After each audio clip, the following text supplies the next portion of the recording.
Vi ricordate questa playlist in cui vi insegnavo delle frasi utili da usare in alcuni contesti, come per esempio dal medico, in albergo o in montagna, al mare?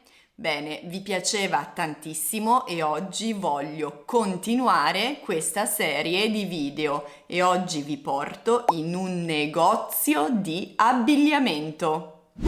Entrare nel negozio. Sei in Italia, stai passeggiando per un corso e ti fermi davanti a una vetrina di un negozio.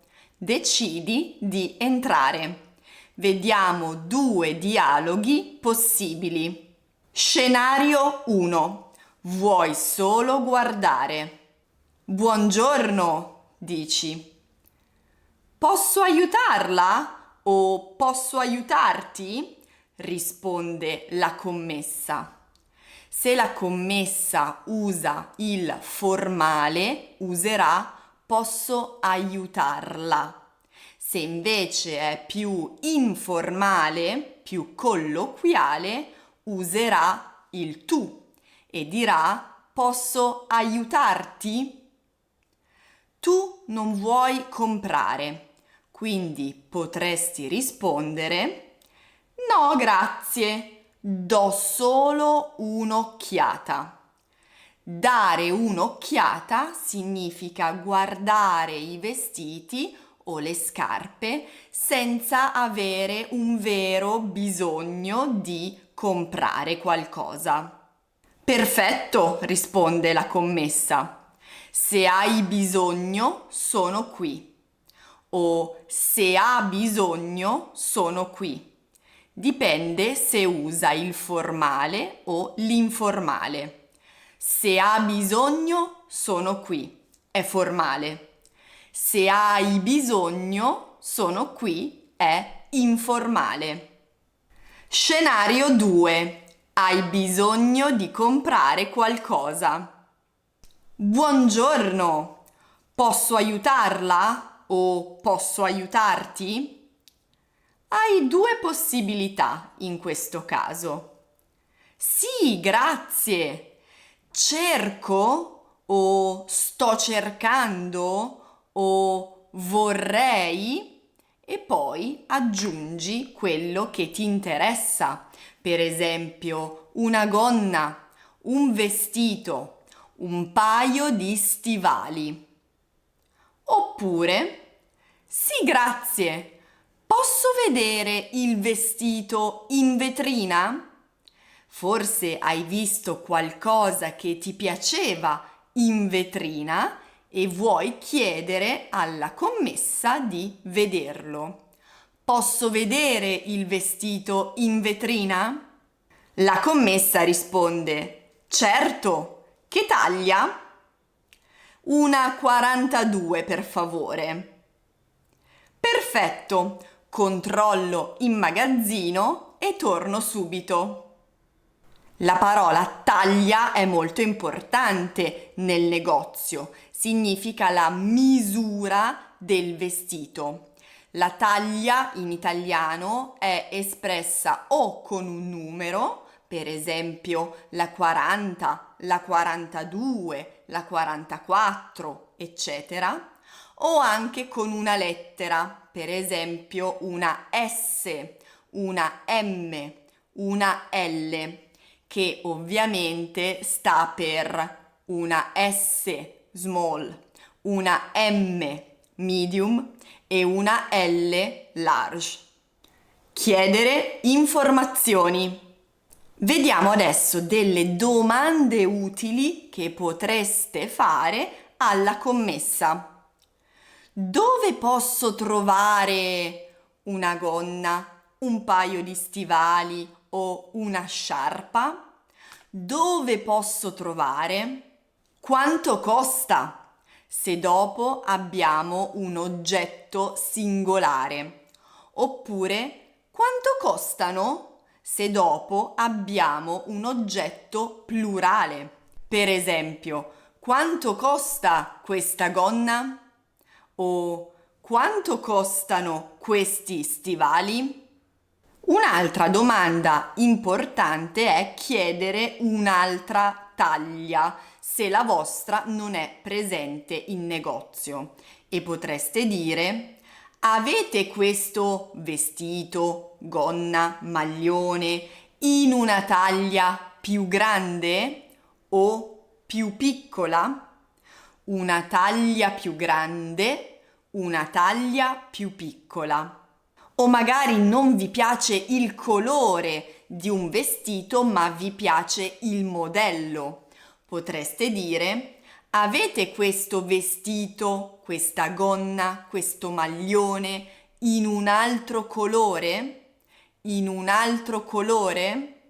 Se invece stiamo parlando di scarpe e volete chiedere la vostra misura, la vostra taglia, dovete usare un numero. Per esempio, avete il 38 di queste scarpe? Avete il 37 e mezzo di queste scarpe? Vi piace fare shopping online? Avete visto un vestito sul sito e volete sapere se c'è anche in negozio.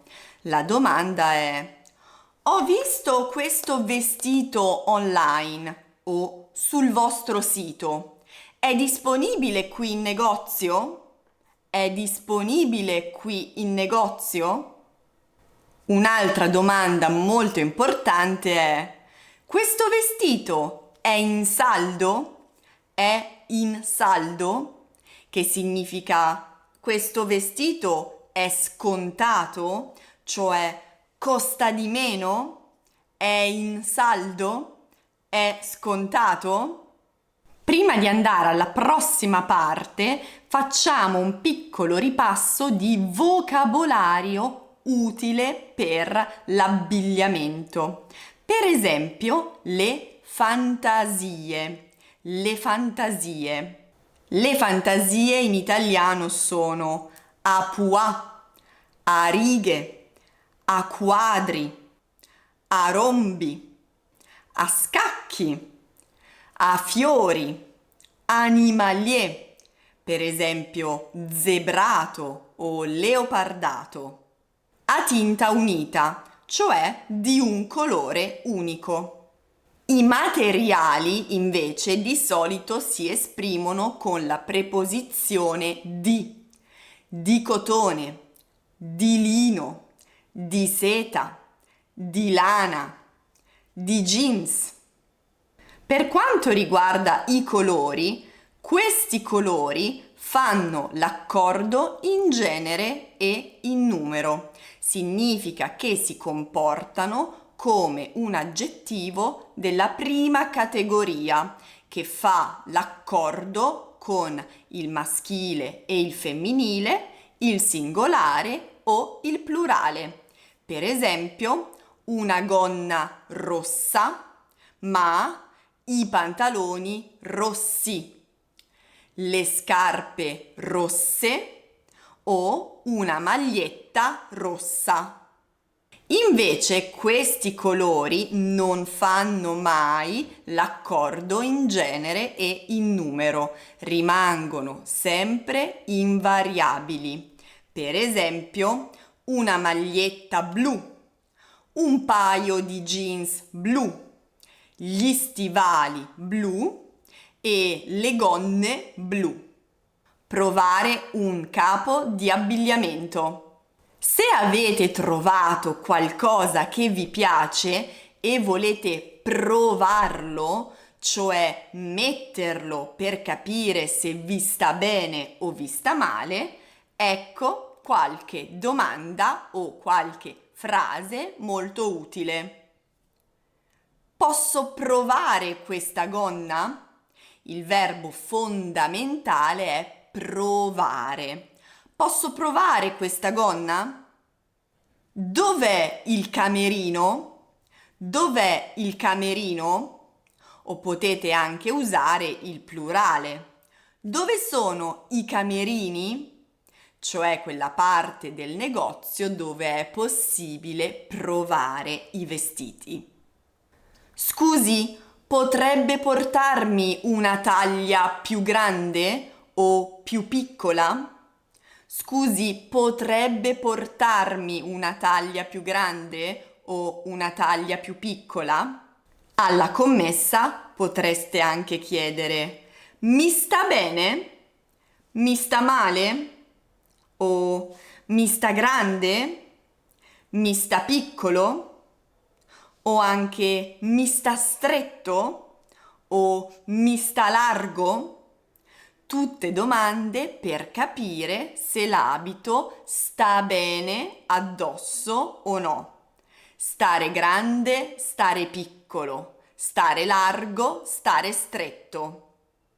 Ovviamente se il capo di abbigliamento è plurale, il verbo stare sarà al plurale. Per esempio, questi jeans mi stanno stretti o questi jeans mi stanno larghi. Acquistare, fare un reso o fare un cambio. Avete finalmente trovato tutto quello che cercavate. Adesso andiamo in cassa a pagare. Vediamo questo dialogo. Perfetto, lo prendo o lo compro. Benissimo, lascio il vestito in cassa, così può dare un'altra occhiata. No, grazie, sono a posto. Posso pagare con la carta? O posso pagare in contanti? Certo, signora. Vuole un sacchetto? Sì, grazie. Se cambio idea, posso cambiarlo? O posso fare un reso? Certo, ma entro 30 giorni e solo con lo scontrino. Entro 30 giorni e solo con lo scontrino è la classica frase che dicono in cassa in un negozio quando chiedete se potete cambiare un vestito. Adesso facciamo un esercizio insieme. Potete mettere il video in pausa se volete pensare più a lungo. Sto cercando una gonna jeans. Di jeans. Di solito il materiale si esprime con la preposizione di. Dov'è il camerino? Posso... questo maglione? Provare. Posso provare questo maglione? Scusi, ha una più piccola? Taglia. Ha una taglia più piccola? Posso pagare con la carta. Posso pagare con la carta? Se cambio idea, posso fare un reso o cambio. Bene, siamo arrivati alla fine di questo video. Io spero che sia stato molto utile per voi e soprattutto che userete queste frasi quando farete spese in Italia. Se vi è piaciuto il video ricordatevi di mettere un mi piace e di iscrivervi al canale. Grazie ancora e noi ci vediamo alla prossima video lezione.